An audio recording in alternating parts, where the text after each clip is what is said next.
అండి, welcome to my channel. ఈరోజు aloe vera వేపతో soap తయారు చేస్తున్నానండి. ఈ సోప్ వాడడం వల్ల ఎలాంటి స్కిన్ ప్రాబ్లమ్స్ ఉన్నా కూడా పోతాయండి.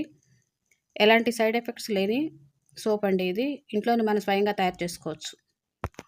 ఈరోజు ఈ సోప్ బేస్ని ఉపయోగించి సోప్ తయారు చేస్తున్నానండి. ఈ సోప్ బేస్ని ఉపయోగించి నీమ్ సోపు, అలోవెరా సోపు, ఆరెంజ్ పీల్ పౌడర్ సోపు, లైమ్ సోపు, టర్మరిక్ సోపు, కాఫీ సోప్, శాండల్ సోప్, ఇలా చాలా రకాలుగా మనకు కావాల్సిన రకాల సోప్ తయారు చేసుకోవచ్చండి. ఇప్పుడు నేనైతే అలోవెరా వేప కలిపి సోప్ చేస్తున్నానండి.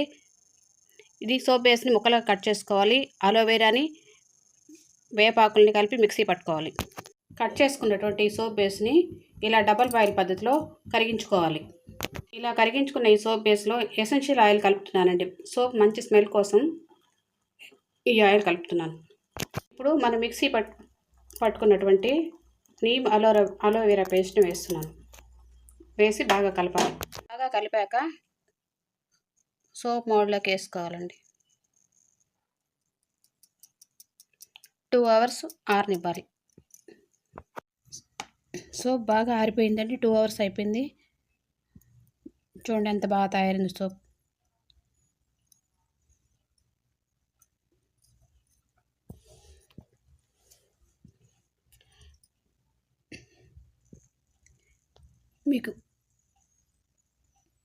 మీకు ఈ వీడియో నచ్చినట్లయితే లైక్ చేయండి, షేర్ చేయండి, సబ్స్క్రైబ్ చేయండి.